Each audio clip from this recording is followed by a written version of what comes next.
శ్రీ గంగుల కమలాకర్ గారు. అధ్యక్ష, కలియుగ దైవం శ్రీ వెంకటేశ్వర స్వామి యొక్క టెంపుల్ తిరుపతి ఉంటుంది అధ్యక్ష. ఈరోజు కూడా చాలామంది కూడా రేపు వైకుంఠ ఏకాదశికి వెళ్తారు అధ్యక్ష.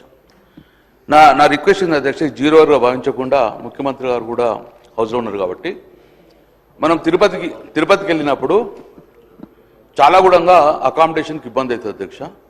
ముఖ్యంగా ఈ డివిజన్ వచ్చిన తర్వాత మనకు అకామిడేషన్ చాలా ప్రాబ్లం అవుతుంది అధ్యక్ష. అదే కర్ణాటక వాళ్ళకు ఒక అద్భుతంగా కర్ణాటక భవన్ కట్టుకున్నారు అధ్యక్ష. అక్కడ ఉన్న ఎమ్మెల్యేలు కానీ లేకుంటే కర్ణాటక నుంచి వచ్చిన వారికి కూడా చాలా ప్రయారిటీ ఇచ్చేసి అద్భుతంగా కర్ణాటక భవన్ కట్టుకున్నారు అధ్యక్ష. తమిళనాడు భవన్ కూడా కట్టుకున్నారు. సో నేను రిక్వెస్ట్ చేస్తున్న తెలంగాణ భవన్ కూడా అద్భుతంగా తిరుపతి వాసులో పద్మావతి ఏరియాలో కట్టాలని చెప్పుకుంటూ తద్వారా మనకు అకామిడేషన్తో పాటు ప్రయారిటీ ఉంటుంది అధ్యక్ష.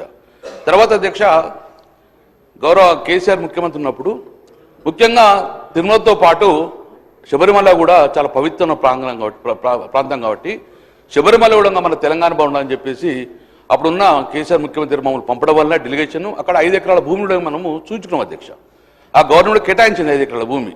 సో వెనువెంటనే ఈ ప్రభుత్వము స్పందించి ఆ 5 ఎకరాల భూమిలో శబరిమల కూడా తెలంగాణ భవనం కట్టాలని చెప్పి తద్వారా తెలంగాణ ప్రాంత భక్తులకు కూడా ఎలాంటి ఇబ్బంది కాకుండా ఉంటుందని చెప్పి గౌరవ ముఖ్యమంత్రి గారు దాన్ని స్టేట్మెంట్ ఇవ్వాలని చెప్పి నేను రిక్వెస్ట్ చేసిన అధ్యక్ష.